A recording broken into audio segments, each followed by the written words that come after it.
Bienvenue dans cette nouvelle vidéo. Aujourd'hui, je vous présente mon setup YouTube édition 2021.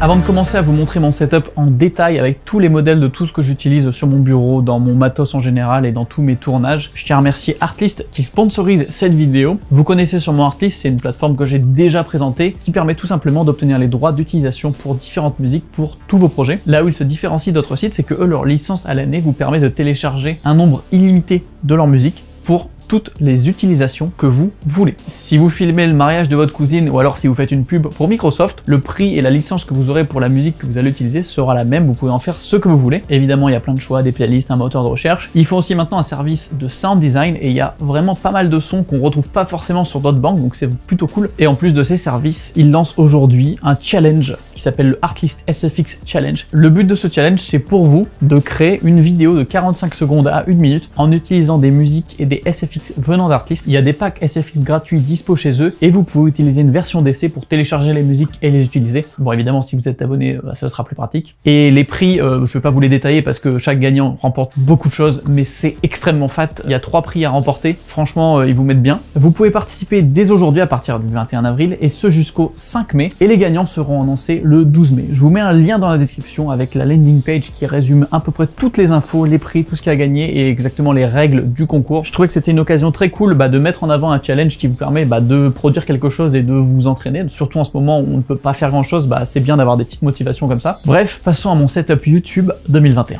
On est donc sur un petit bureau FlexiSpot. J'ai pas le modèle, mais c'est le modèle monomoteur le moins cher. Donc j'ai gardé le même cadre qu'avant et j'ai racheté une planche de chez FlexiSpot, la même marque qui fait le bureau, qui est peut-être un tout petit peu trop étroite. J'ai un écran gigantesque et du coup, avec vu qu'il y a cette forme-là, je suis vraiment...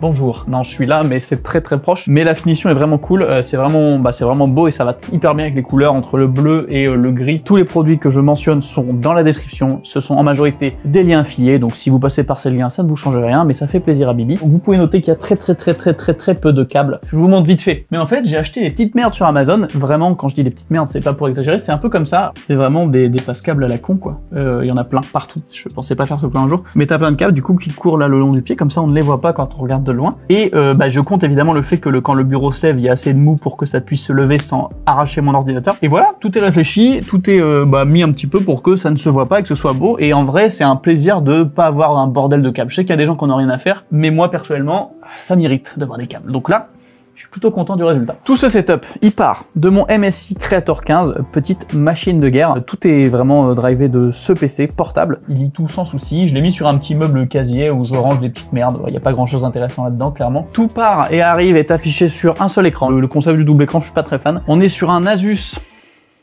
Alors ça va être chiant, les références, là je vous dis, il y a un paquet de références. Je vous mets les noms exacts, mais en gros c'est un moniteur de la gamme ProArt, donc gamme très la plus haute gamme, qui est calibré, qui est beau, qui a un affichage de fou, et genre c'est hyper plaisant de travailler là-dessus. On est sur du 32 pouces en 4K, c'est grand pour la taille de ce setup, mais j'aime bien, franchement ça me fait kiffer, et c'est un petit plaisir à utiliser au quotidien, tout simplement. Autour, on a 2 petites enceintes, je viens de les acheter, et je ne sais déjà même plus le nom de la marque, je ne triche pas du tout, hein. Une Presonus Eris 3.5, elle coûte 90 balles la paire, 80 balles la paire, ce qui est vraiment pas cher pour des enceintes monitoring, donc des enceintes avec un signal assez plat, et c'est vraiment bien en termes de qualité sonore pour le prix, je trouve. Petite carte son Focusrite, pas très intéressant. Quand je veux utiliser ce micro sur mon PC, et je viens la poser là, je branche le micro et voilà. Sinon elle fait la déco parce qu'elle est mignonne. Parlons de micro.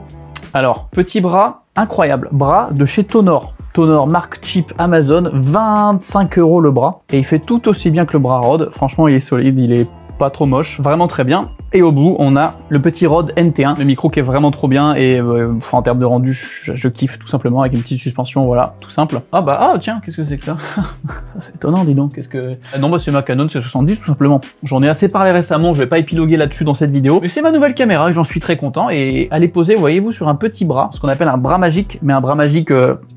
costaud, pas un bras magique de 3 cm, un vrai gros bras magique de la marque Coupeau. Il y en a des Manfrotto aussi qui sont pas incroyables et qui tient sans souci ce poids-là avec une petite tête Joby au bout. Donc ça c'est pratique. Il est clampé au bureau en fait avec un Manfrotto Super Clamp tout simplement. Et on a aussi en dessous un petit moniteur, j'en ai parlé aussi dans la vidéo C70, c'est le Handycine 4K, le C7, le moniteur. Il est incroyable pour le prix. Donc là j'utilise en petit retour, c'est 7 pouces, c'est grand, c'est hyper lumineux et il vaut, je crois, 280 €. Un moniteur de cette qualité-là pour ce prix-là, c'est dur à trouver. Et franchement, pour la C70, c'est un combo parfait, donc je suis trop content. Et le dernier élément un petit peu technique de ce bureau, un petit hub de chez CalDigit qui est vraiment incroyable, ce qui fait que ça m'évite d'aller brancher des disques sur mon PC. Je les branche juste ici. Et il y a un câble USB-C Thunderbolt, un des plus, bien rapide, qui repart directement au PC. Et parlons de comment tout ça est relié au PC. Les enceintes sont reliées par derrière en jack sur le moniteur. Et le moniteur, il est relié en USB-C 10 gigabits seconde, je crois, vraiment le plus gros, le plus rapide que j'ai. Et en gros, il y a un petit câble qui court et qui vient là. Et ça passe l'affichage de l'écran, plus les enceintes qui passent par l'écran, plus le hub USB qui relie mon clavier. Alors ça, c'est un Logitech tout pété qui vaut 20 balles que j'ai depuis 8 ans.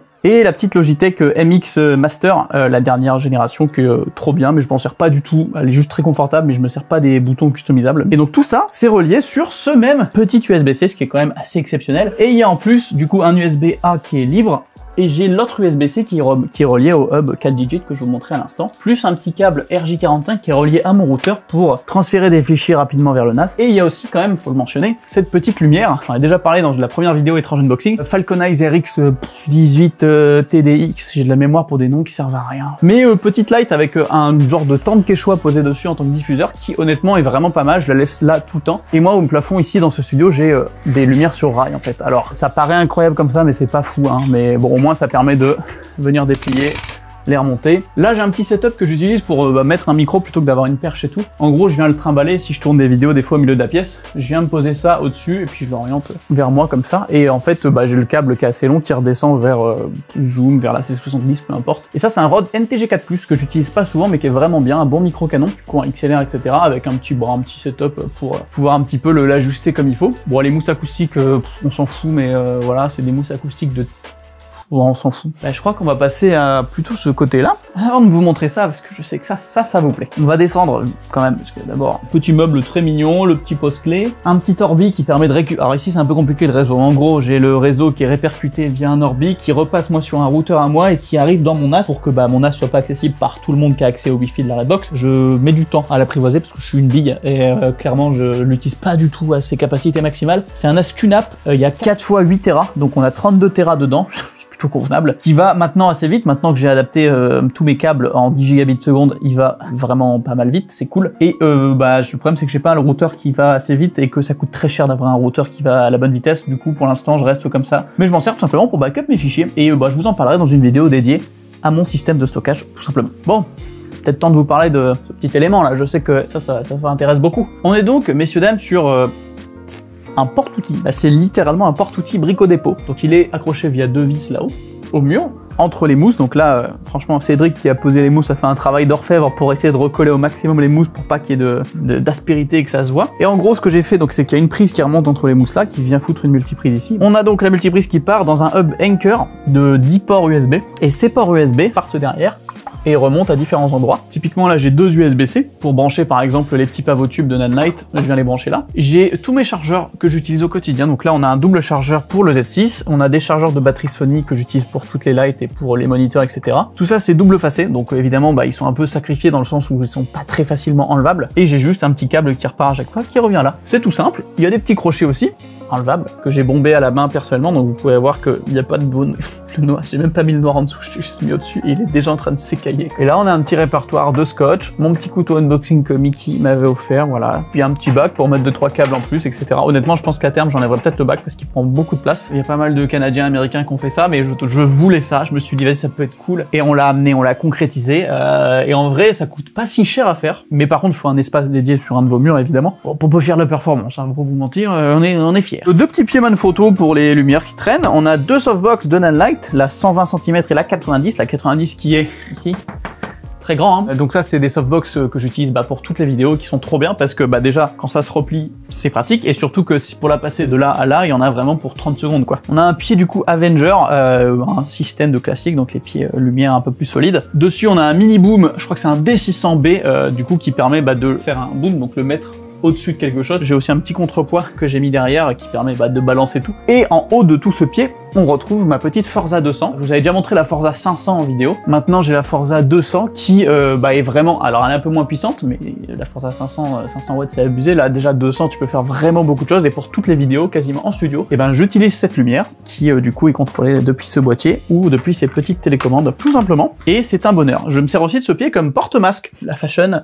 Avant tout, bon, j'en ai déjà assez parlé dans la vidéo de présentation du studio, je vais pas refaire l'historique de cette bibliothèque et de comment elle est créée de toutes pièces. Vous pouvez aller voir la vidéo si ça vous intéresse. Et avec la lumière du jour, il y a beaucoup de lumière ambiante, mais quand je suis en mode dark, on a le petit ruban LED qui dénote bien. Plein de petits bulbes à droite à gauche avec un câble management exceptionnel. Genre vraiment, il y a aucun câble visible et en fait pourtant il y a des câbles qui courent tout le long derrière, donc ça c'est incroyable. Moi, ce que j'utilise comme éclairage un peu plus sophistiqué, j'ai des pavotubes de Nanlite qui sont reliés sur secteur par des petits câbles et qui sont directement branchés là. Il y a un petit truc un peu plus cheap, un équivalent ici, un autre pavotube là-haut. Il y a aussi ce petit panneau, la Bowling P1, qui est relié par un USB. Il y a un USB qui vient l'alimenter en continu. Il y a 3 vis posées à l'arrache et comme ça il tient. J'ai découvert sur Amazon. Alors, malheureusement, ça reste des produits cheap, donc c'est que sur Amazon. Neewer, ils ont sorti des panneaux LED RGB qui est assez léger, qui est quand même en métal et tout.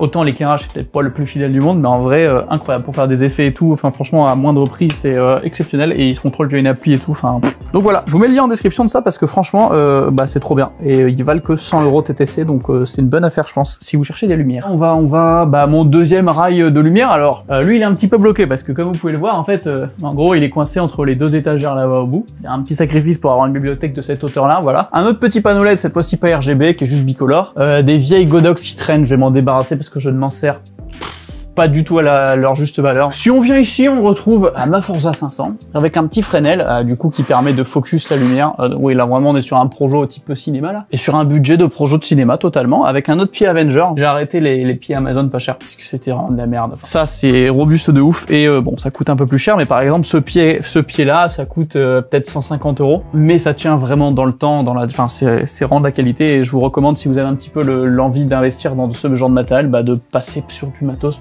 Pas le matos Amazon, mais un peu plus haut. Et si on fait une rotation, voici l'armoire à matos. Bon là-haut j'ai tous mes sacs Nanlite. Voilà vraiment là c'est sponsor officiel de la chaîne, il y en a beaucoup. Parce que oui j'ai la 60B, le Fresnel, Forza 500, Forza 200, il y a les pavotubes. Ah non mais j'ai que du Nanlite et je suis très content.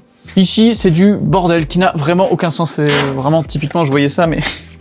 Tu vois, là, t'as un caméscope à 30 balles Amazon qui est pour une vidéo un jour. Des SSD de 500 Go jamais utilisés, ça n'a aucun sens. Plein de petits bordels. Là, on est quand même plutôt ici sur l'étage des choses plus mignonnes. On a tous les objets, petits Atomos, les moniteurs, etc. Les trucs un peu plus de valeur. Donc, si vous venez me cambrioler, venez à cet étage-là, c'est là qu'il y a le plus de valeur. Petit 70-200 Nikon en prêt. J'ai aussi Tamron qui me prête un 24-70 pour la C70. Mon petit 24-70 Nikon, un petit 50 mm f1.8 Nikon. Mon petit 70-200 f4 de chez Canon quand même. Un petit GH5 qui, bon, prend un peu la poussière, mais qui est toujours vaillant quoi. Hein. Un petit 24-105, pas fou, mais qui fait quand même tout, qui est pas mal, et il est un petit peu vieux, mais il fonctionne. Et puis voilà, là, on a un petit étage un peu plus grand pour mettre les Ronin. Bon, c'est un peu le bazar, mais voilà. On a du recyclage de trucs de bricolage, des adaptateurs, des plaques de Joby. Voilà, que des petites merdes hein, qui servent pas beaucoup, mais qui sont là au moins à peu près organisées quelque part. Et là, on arrive dans des petites étagères de rangement. Alors, c'est pas les trucs les plus beaux, mais c'est quand même relativement très pratique. On a donc plein de petits tiroirs. Là, par exemple, c'est un tiroir rig. J'ai plein de plaques, de trucs, de poignées, de merde. Quand j'ai besoin de faire un bricolage, en général, vis-à-vis de mon setup caméra, c'est ici que je viens.